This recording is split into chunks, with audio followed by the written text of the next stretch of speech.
This is a fantasy romance inspired by The Little Mermaid, but in a kind of 1930s Art Deco setting.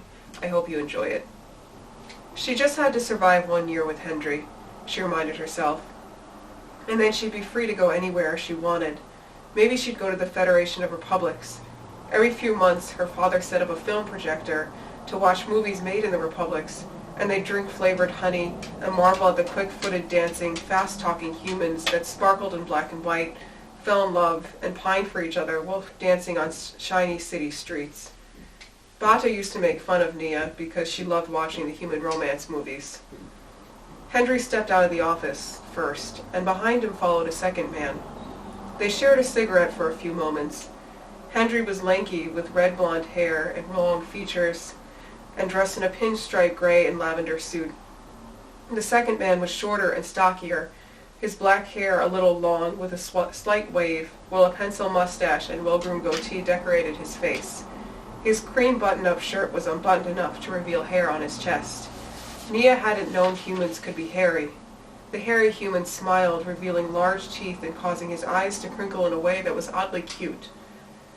She'd never thought of the word cute before when looking at a human. Nia looked away from the two men to the flagpole on the top of the building. The green and white flag of Tabastan waved in the wind.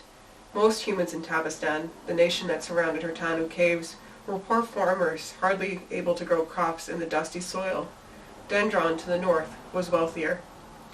The men finished their cigarette and approached the car, Hendry on the driver's side and Gustavo on the passenger side.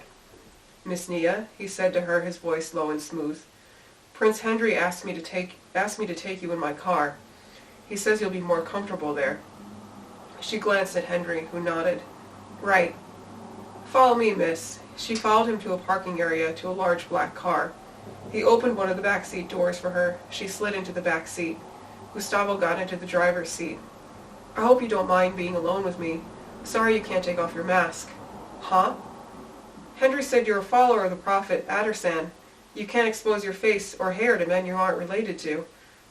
"Oh, I'm used to it."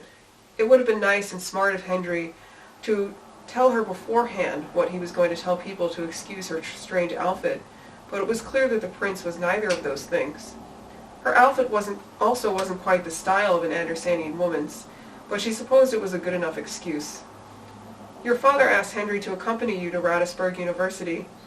What do you plan on studying there?" Gustavo adjusted his mirror so Nia could see the reflection of his calm gray eyes in the glass. "I haven't decided yet." Gustavo turned the car's engine on.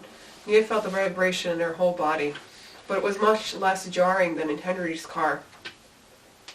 "Might I ask which noble house of Tabastan you're from?" "My family used to do a lot of business with Tabastan." "The Klepper House," Nia answered after a few moments, remembering the name and hoping they weren't a house Gustavo knew well. "Sorry, it's been a long day. I'm tired." "Of course, miss. Sorry, it's just I love meeting people from all over the world." No, you did nothing wrong, Mr. Just call me Gustavo." Nia heard the loud engine of Hendry's car and watched him pull quickly out onto the road. He remembered the 3-mile rule, she hoped. Gustavo carefully exited the parking lot and followed Hendry. The young woman, Nia, had fallen asleep within a few minutes, although the road was bumpy. Hendry had slowed down significantly and his car was struggling. At this rate they wouldn't make it to the next city before dark. Her story seemed terribly suspicious. When had Hendry had time to meet her or her family and get the mushrooms yesterday? But Gustavo couldn't hold that against Miss Nia. There was a strange quality to her voice, too. Maybe the accent?